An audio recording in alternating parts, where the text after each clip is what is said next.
I grew up in a small town where everyone knew each other's business. My dad ran the local hardware store, and my mom kept our home warm and welcoming.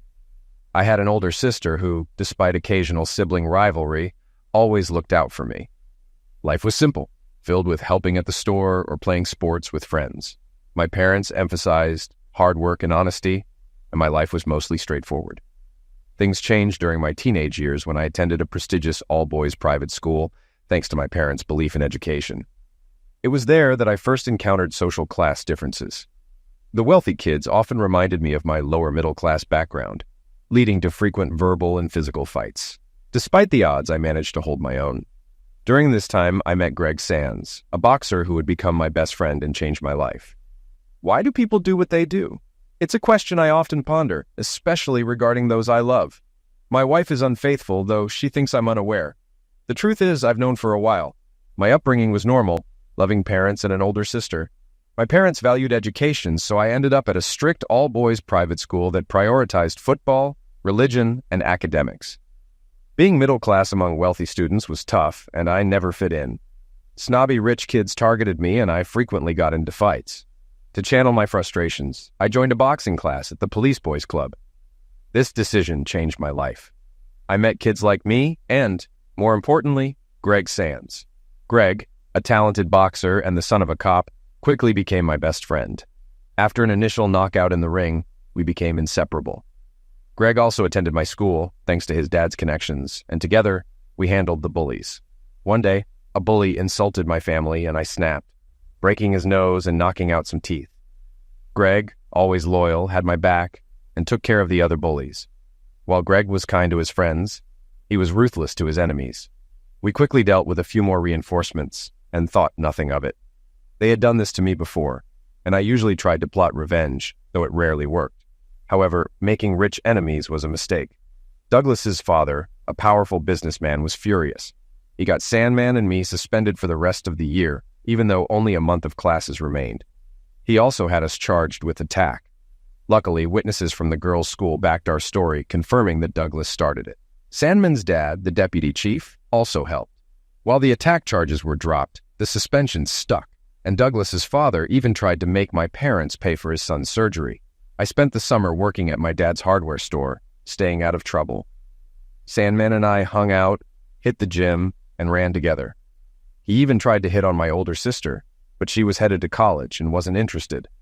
Life stayed pretty much the same throughout school.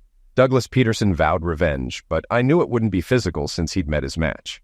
Sandman became the heavyweight state champ, and I did well too, placing in the top 10. Sandman thought about turning pro, but didn't want to end up like his bitter uncle, who was broken from boxing. In our final year, we started dating girls from the neighboring school, and with our cars, we spent a lot of time cruising around. I lost my pureness to Susan Bates, but it wasn't love, just good times. Meanwhile, Douglas never forgave me for humiliating him. He had everything: money, looks, power, but he was only happy when hurting someone.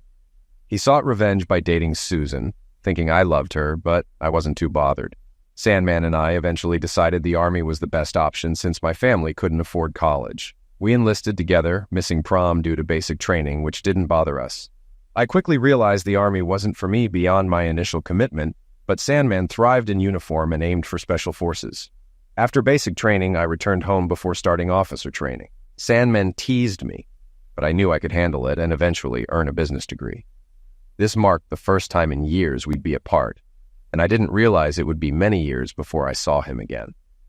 Officer training went smoothly, and I graduated as Second Lieutenant Roger Easton.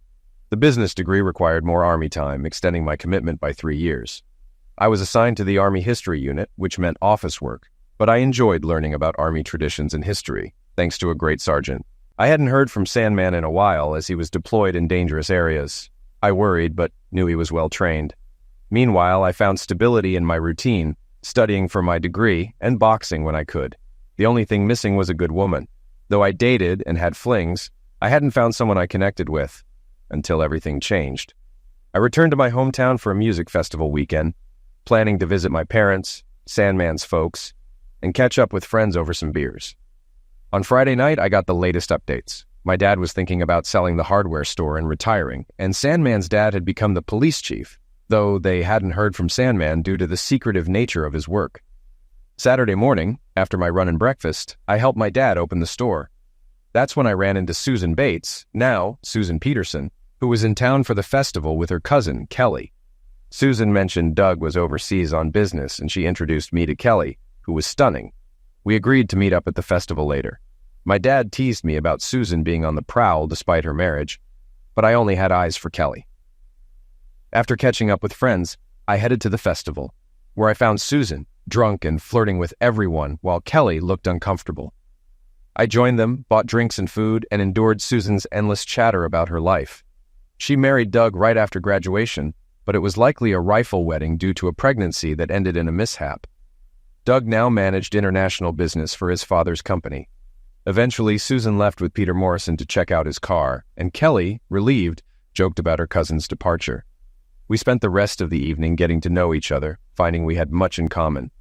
Kelly worked as a human resources manager at Peterson Corporation thanks to Susan's help. We ended the night exchanging numbers and planned a date for the following week. Things moved quickly between us, and after nearly 2 years of dating, we were very close. Kelly was traditional and wanted to wait until marriage for sex, which was frustrating but allowed us to grow closer emotionally.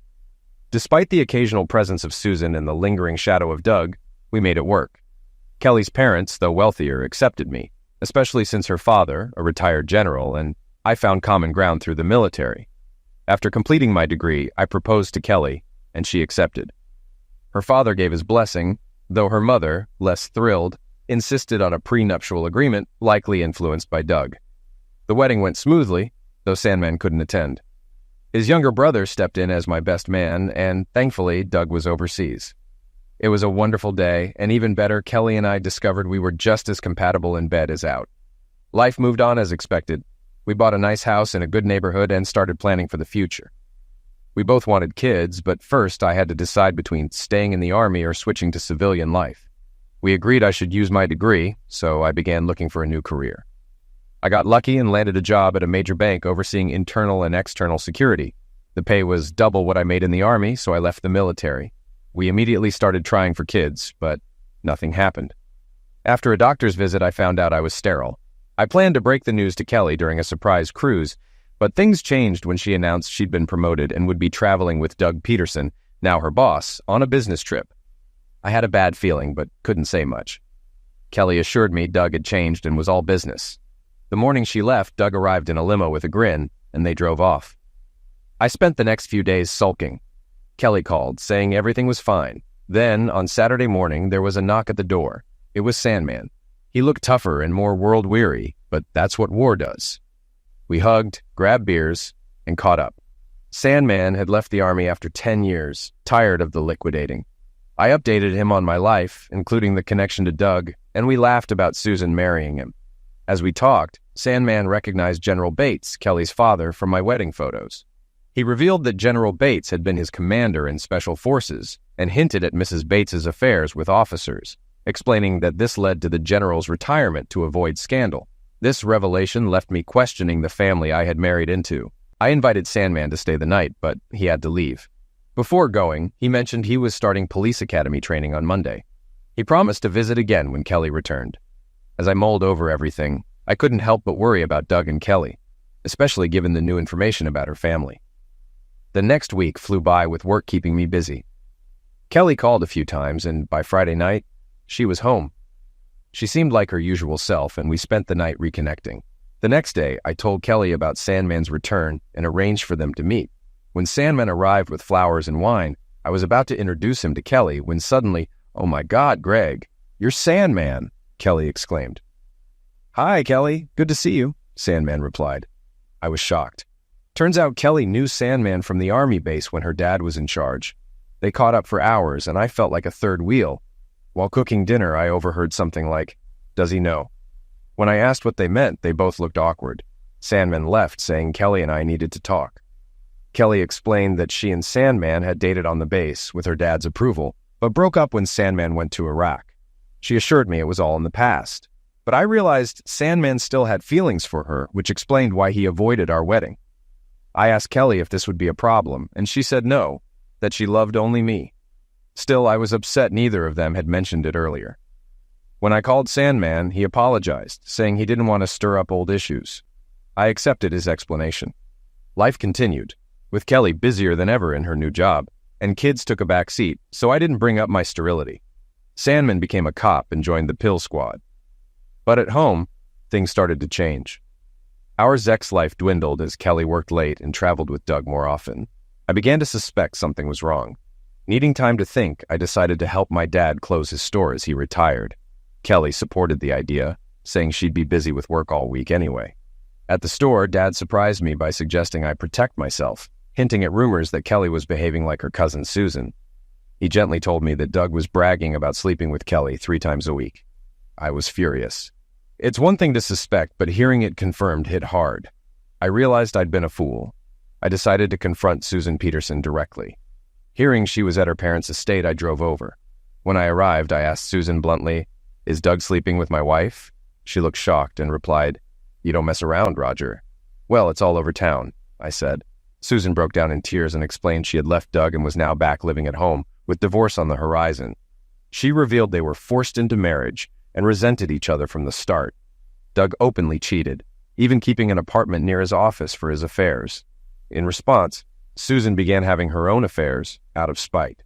Things came to a head when Doug admitted he was involved with Kelly and that it was only a matter of time before she moved in. That was Susan's breaking point, and she left. We talked more, but I was beyond sympathy. Susan vowed to make Doug pay, but I wanted my own revenge. I wished her well, hoping it would be the last time we spoke. When I got home, my parents were out, and Kelly had left a note saying she needed to talk urgently. Ignoring her calls, I grabbed a beer and sat on the deck. My parents returned later, and after a few more beers, I went to bed. The next morning, I woke to the smell of breakfast and had a quiet meal with my folks before heading to the store for the final handover. After lunch, Dad and I went fishing, and he agreed I should confront the situation directly. When we got back, Kelly's BMW was in the driveway. Inside, she was sitting with tissues, having talked to my mom. My parents quickly left, giving us space. Kelly broke down, explaining that Susan had called to say she was divorcing Doug, and mentioned I knew about Doug's so-called late meetings. Panicked, Kelly had driven straight to my parents' house to talk. Through tears, Kelly insisted she wasn't having an affair with Doug. She claimed the late meetings were legitimate, and that Susan had started the rumors to break us up. Kelly also said she would stop attending late meetings with Doug. Her story seemed rehearsed, and I didn't buy it. I knew Susan didn't love me, Doug hated me, and the Bates women had a reputation for cheating. I realized Kelly was now the enemy, but I needed evidence before confronting her. I pretended to forgive her, putting on a convincing act. We went out to dinner, and she left the next morning, happy and unaware of my suspicions. Once she was gone, I called Sandman to help with surveillance on Kelly. I also asked my dad to tell Kelly I was staying until Sunday, buying time to gather more information. After packing my car, I said goodbye and headed back to the city. Sandman still hadn't returned my call, but I didn't worry about it. I checked into a hotel far enough from anyone Kelly or I knew, then went to work to greet my boss and request another week off, which he approved. While there, I opened a new bank account in my name and transferred half of our joint savings, ensuring my future paychecks would go into it. Feeling more secure, I returned to the hotel and tried calling Sandman again. Still no answer. I headed to the bar for a beer and chatted with the bartender until my dad called to check in. After a few beers, I decided to call it a day, paid my tab, and went back to my room to shower and change. Just as I was leaving for a late lunch, Sandman finally called back. He apologized for the delay, explaining he'd just been promoted to detective. We agreed to meet at a local bar. At the bar, which turned out to be a cop hangout, we found a booth and ordered beers. I told Sandman everything, the rumors about Kelly and Doug, the late meetings, and Kelly's changed behavior. Sandman listened and then jokingly asked if I wanted Doug kneecapped. We laughed but then got serious. We needed evidence of the affair, and Sandman promised to handle it, using his connections. The next morning, I woke up with a hangover but followed Sandman's advice to act normal. I canceled my leave and told Kelly I'd be home that night. She welcomed me warmly, and over dinner she suggested starting a family. I knew it was pointless given my condition, but I said nothing. As weeks passed, I grew anxious waiting for Sandman's update. Kelly questioned our joint account balance, and I made up a story about lending Dad money, which satisfied her. Finally, in early December, Sandman called with news, and we met again at the same bar. He handed me an envelope saying it was good news. The private investigator's report cleared Kelly. She had been faithful, just living her routine life. Doug, on the other hand, was a mess, involved with multiple women, gambling, and pills. Sandman revealed that Doug was about to be busted for cocaine, and his downfall would make headlines. It was the perfect Christmas gift. I bought a round for the bar, then headed home to my wife. Sandman promised to visit over the weekend. When I got home, Kelly was all over me, and we had intense, passionate sex. Afterwards, she surprised me by saying, "You're going to be a father." I was shocked, but Kelly mistook my reaction for excitement. She happily shared her pregnancy news, explaining she wanted to wait until after the first trimester to tell me. She then started talking about the nursery, baby shower, and maternity leave. But I zoned out. The realization that I was being deceived hit hard. As a logical person, I quickly concluded that the baby couldn't be mine because I was sterile. I knew Kelly had to go, but I needed to play it smart. I couldn't believe Kelly thought she could pass off the baby as mine, given our near non-existent sex life. I tossed and turned, watching her sleep peacefully, anger boiling inside me. Unable to stay in bed, I went downstairs to my study. I even considered using my weapon, but decided against it. I knew I needed a plan. I realized my life was built on lies. I concluded that the baby wasn't mine. Kelly was a cheater, Sandman had betrayed me, and Doug was just a pawn. Feeling surrounded by enemies, I knew I had to pretend everything was normal while planning my next move. My first step was to reach out to Doug Peterson. The next morning, I left early, made a call to Doug's office, and left an urgent message. By mid-morning, it was clear he wasn't going to call back. I didn't want to risk going to his office and being seen by Kelly or her colleagues, so I decided to follow him instead. I rented an SUV and waited outside his office. When Doug left, I discreetly followed him to an apartment building. Seizing the moment, I pulled up, grabbed him, and drove off. Doug was terrified, thinking I was going to eliminate him, but I assured him I just wanted to talk. We drove to a secluded spot by a lake where I handed him the report Sandman had compiled. As Doug read it, he muttered that it was all lies, blaming Susan. I told him the report was from Greg Sands, not Susan. Doug realized he was in deeper trouble than he thought. Doug turned even paler, convinced I was going to eliminate him. Instead, I surprised him by saying I didn't believe most of the report, except that he likely cheated on his wife. I then stunned him further by saying we needed to help each other. Doug, a weak figurehead controlled by his father, wasn't the playboy the report claimed, but he was still vulnerable. I told Doug that he needed to leave town immediately because Sandman was planning to frame him with pills and get him arrested. Doug was bewildered, asking why I was helping him and why Sandman was targeting him. I explained that I needed his father's connections to dig into Sandman's background. Doug called his father, arranged to leave the country, and handed me the phone. Reluctantly, Mr. Peterson Sr. agreed to provide a full report on Sandman within a few days. As for why Sandman was doing this, I couldn't give Doug a clear answer. I suspected it was Sandman's twisted way of revenge. I waited with Doug until his father's people arrived to take him away, knowing this would delay Sandman's plans and buy me time to figure things out. I returned to the city, dropped off the rental, and decided to lay low. Needing a break from everything, I accepted an assignment from work that sent me on a 2-week trip to regional offices. Kelly wasn't thrilled about my sudden departure, but I reminded her that I needed to keep my boss happy with the baby on the way, which quieted her. The 2 weeks passed quickly, but I had trouble reaching Mr. Peterson Sr. for the report. On my last day, a courier delivered a thick package, the report on Greg Sands. I spent half the night reading it, pausing several times for straight whiskey as the details unsettled me. The Greg Sands I knew at 18 had turned into a twisted individual by 28. The report revealed his violent childhood, including witnessing his mother's homicide. His stepmother and father tried to manage his rage by enrolling him in boxing, which led to his success as a champion. But the man he had become was far more dangerous than I had imagined. The report answered all my questions but provided no comfort. I realized I was just collateral damage in a long-standing power struggle. Worse, if Sandman discovered I knew the truth, he would likely eliminate me. There wasn't much of interest until Greg Sands joined the army. That's when everything became clear, and I realized I needed to distance myself. I knew about our basic training, but the real revelations came after Sandman completed Special Forces training. The key figure was General Edward Bates, who led Sandman's unit. They clashed constantly. Bates was ruthless, while Sandman valued righteousness and his men. Their biggest conflict? Sandman's relationship with Bates's daughter, Kelly. Initially, Sandman got involved with Kelly to spite Bates, but it quickly became serious. Kelly resembled Sandman's late mother, which deepened his attachment. Things fell apart when Sandman proposed, and Kelly refused, saying she needed her father's approval. Shortly after, Bates sent Sandman's unit on dangerous missions, culminating in a disastrous operation that left many dead or injured, including Sandman. Bates retired in disgrace, and Kelly ended things with Sandman, following her father's wishes despite her love for him. Afterward, Sandman plotted revenge. When he learned I was marrying Kelly, he saw a new opportunity.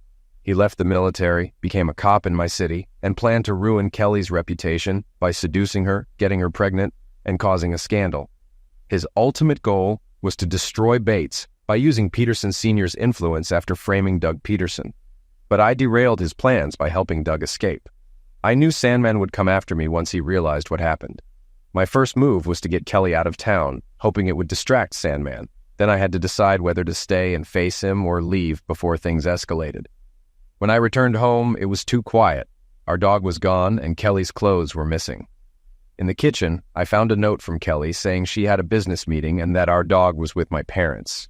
It seemed like an excuse, and I suspected she was with Sandman. To confirm, I called the police station and learned Sandman was on a 2-week vacation. Realizing I might be jumping to conclusions, I decided to call Peterson Sr. Surprisingly, he answered, "What do you want, trailer trash? You got the report, didn't you?" Peterson sneered. "Yeah, thanks," I replied, though it was a week late. He asked, "Why are you wasting my time?" "I'm trying to find my wife, Kelly Easton," I said. He laughed and asked, "How's your marriage going?" Then he added, "She's at a meeting with Brett White, the temporary CEO. I thanked him, but before hanging up, he couldn't resist a jab. No doubt White's giving her the bedroom tour. I realized Kelly had actually told the truth, but I still worried, where's Sandman?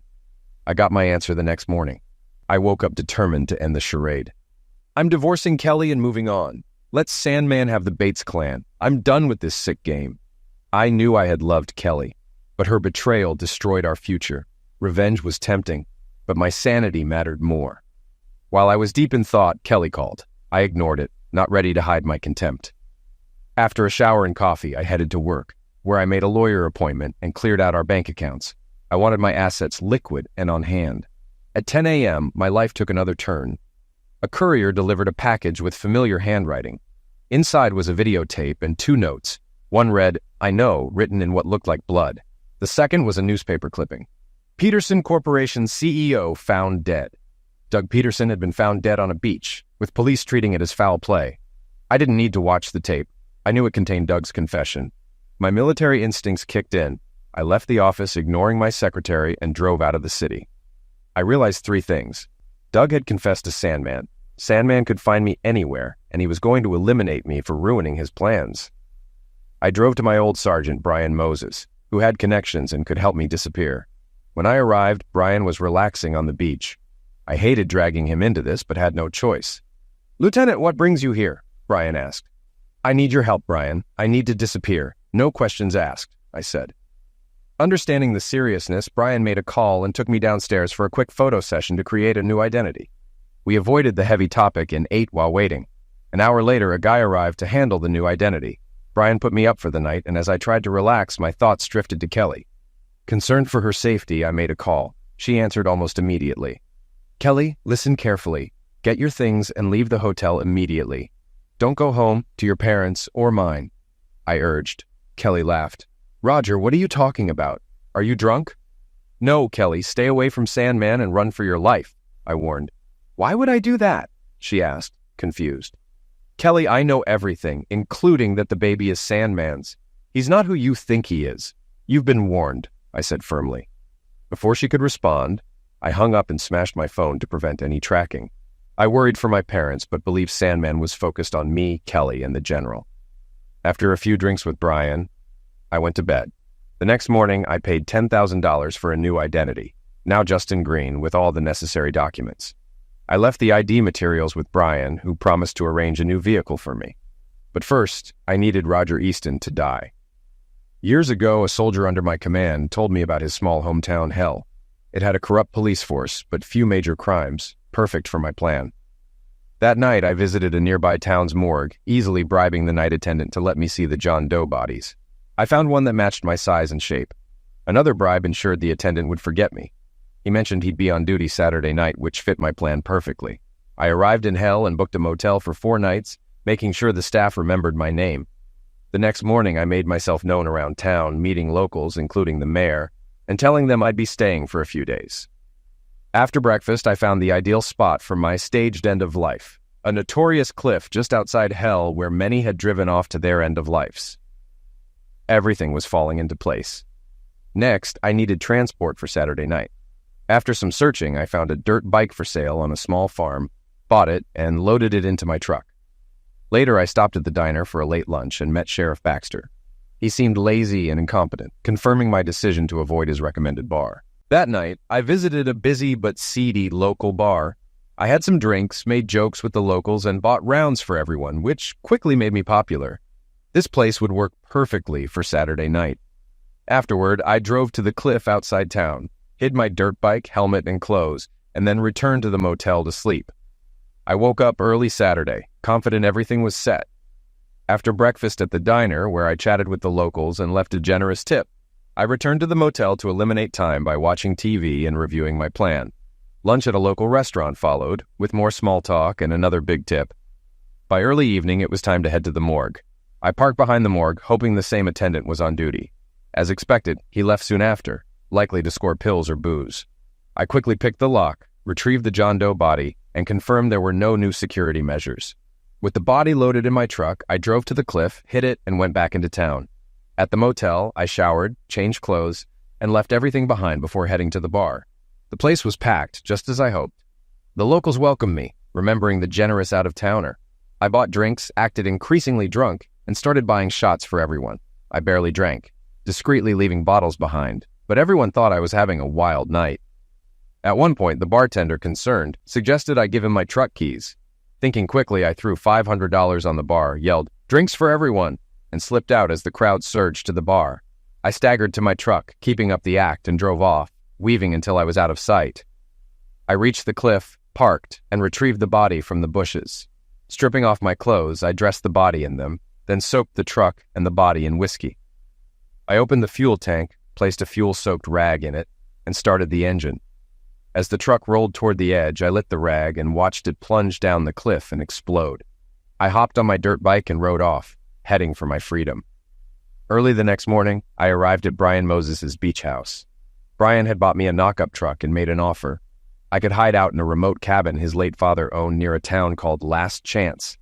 I agreed, feeling it was a fitting place to lay low. Before I left, Brian gave me a phone and warned, "Only use this to receive messages from me. If you get an emergency text, leave immediately." After grabbing my new ID and clothes, I hugged Brian and drove to the cabin. The directions were easy to follow, and I arrived by lunchtime. The cabin was isolated and perfect for hiding out. I settled in, determined to grow a beard and change my appearance before venturing into town. Brian had stocked enough supplies to last a month. My only thought now was, I hope everyone believes I'm dead. I began working out daily, using the trails for long-distance running to get back in shape. A week later, I received a text from Brian. "Roger Easton is dead. Funeral next week. We'll watch over your family." I felt guilty about the pain I was causing my family, but it was necessary for their safety. I didn't hear from Brian for the rest of the month. 3 weeks into my new life as Justin Green, I was satisfied with my progress. I'd lost weight and grown a decent beard, though I wanted another week before venturing into town. Finally, I decided to watch the video Sandman had sent. It was brutal. Doug Peterson had been tortured and confessed everything, including my involvement. The butcher, dressed in black and masked, was clearly Sandman. At the end of the video, Sandman threatened, "I'm coming to eliminate you, Roger, and destroy everything you hold dear." Watching the video enraged me. Sandman was no longer just a threat. He was a sick, deluded butcher who enjoyed his work. His ability to switch his rage on and off terrified me. I realized he wouldn't stop until he finished off his enemies, and my family could be next.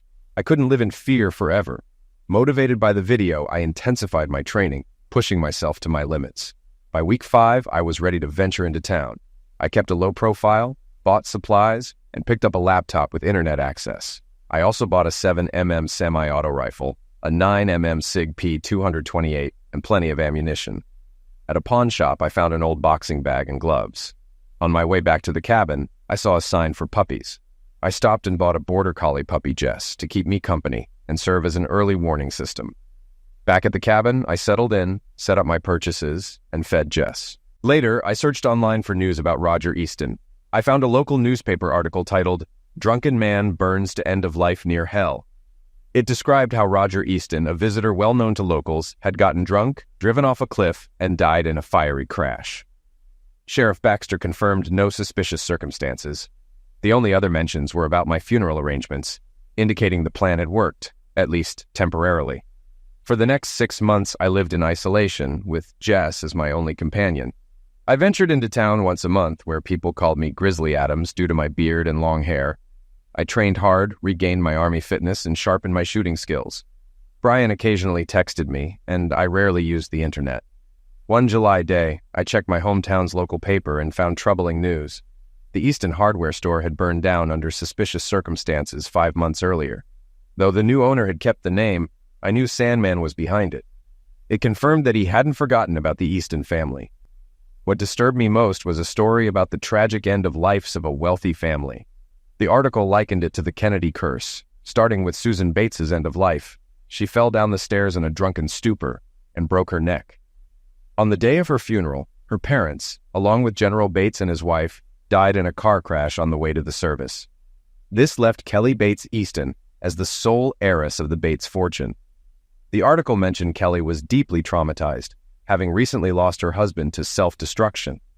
I found that odd, since my end of life had only been reported as an accident. This new detail made me suspect Kelly was more involved in these events than I had initially thought. 2 other stories caught my eye. One was a wedding announcement. Kelly Bates Easton had married Greg Sands a month ago. The other was about Douglas Peterson Sr. suffering a heart attack and being airlifted to a city hospital. I wasn't sure if Sandman was involved, but I knew I had to stop hiding and take control.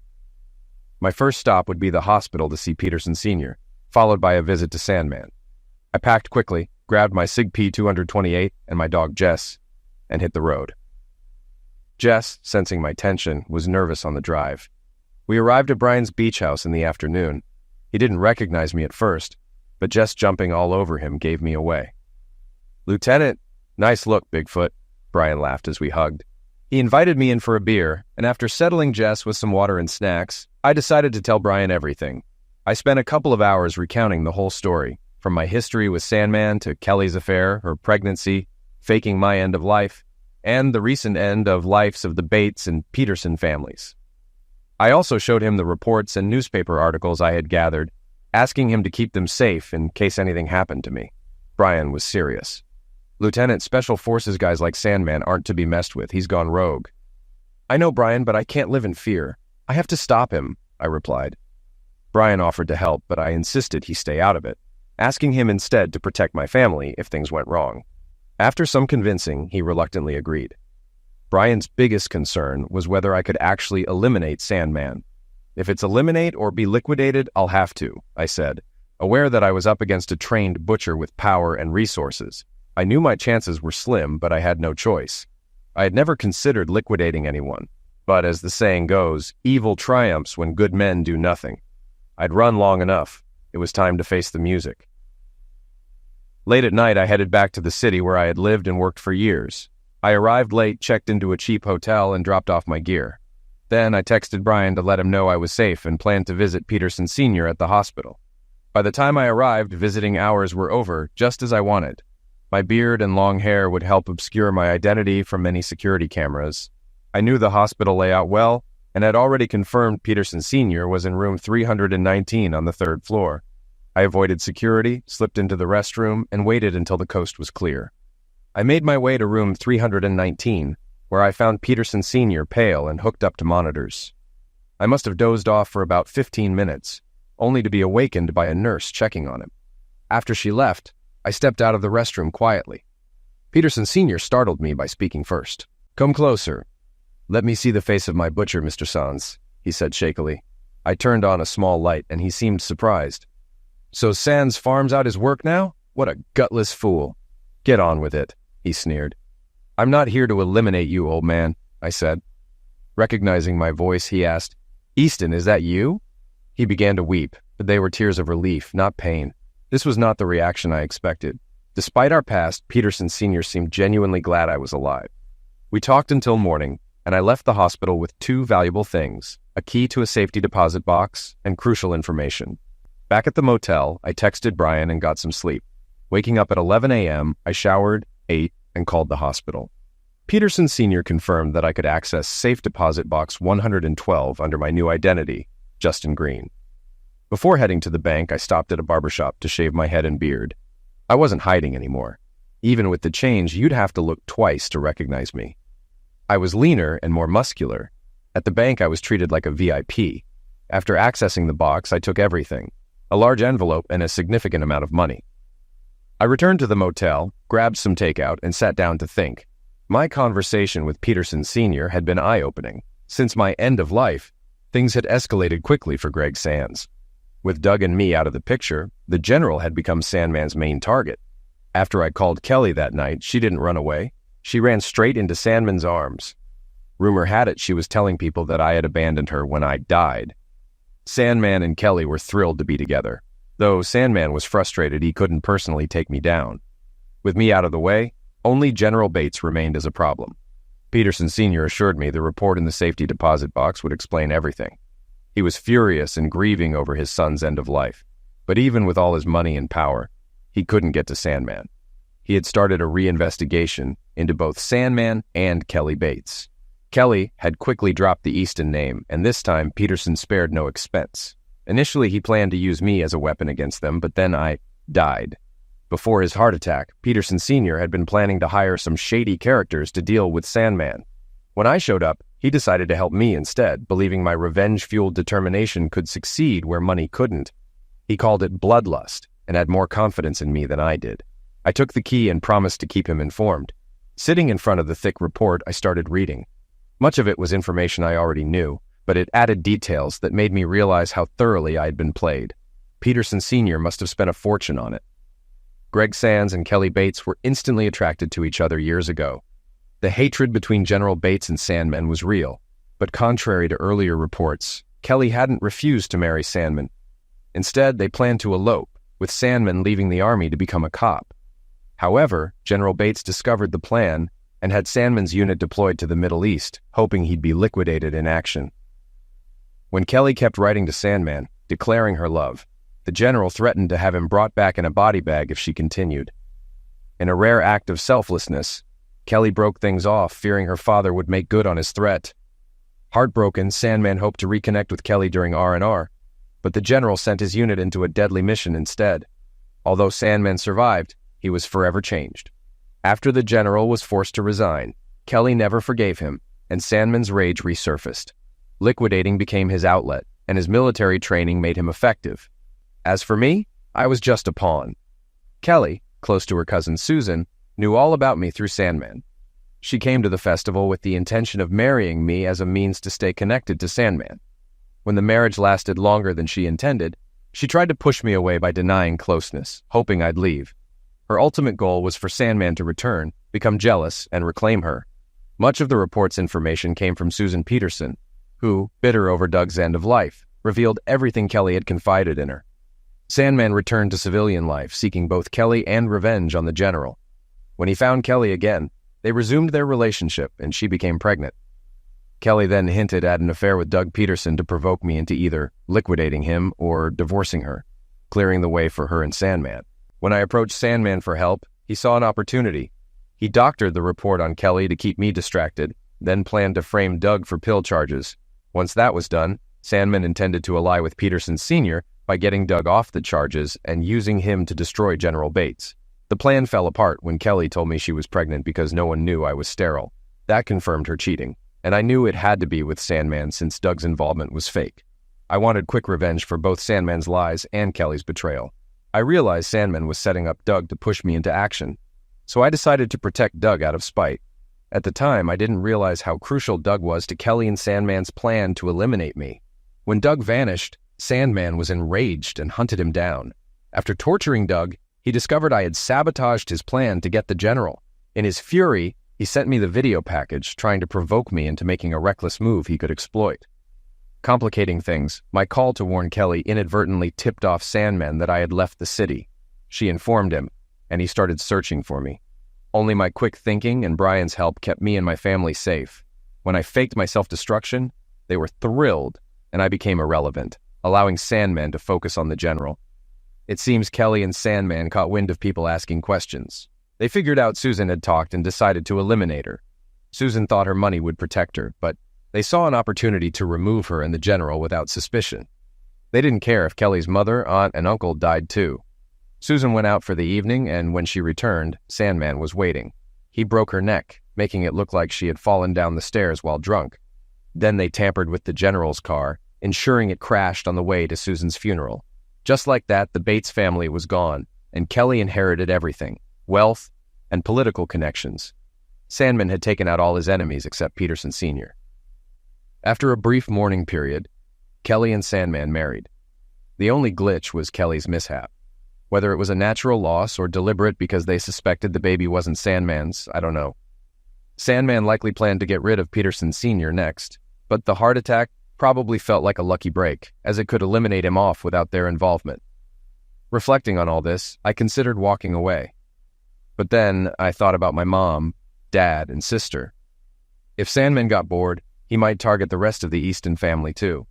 No, I decided. As my dad always said, when you've got a diseased dog, the most humane thing to do is put him down. I woke up the next morning wondering if it would be my last day.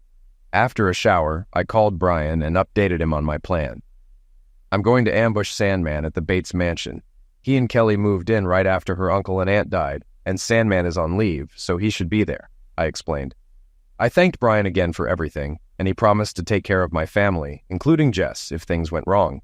I spent the rest of the day resting and preparing.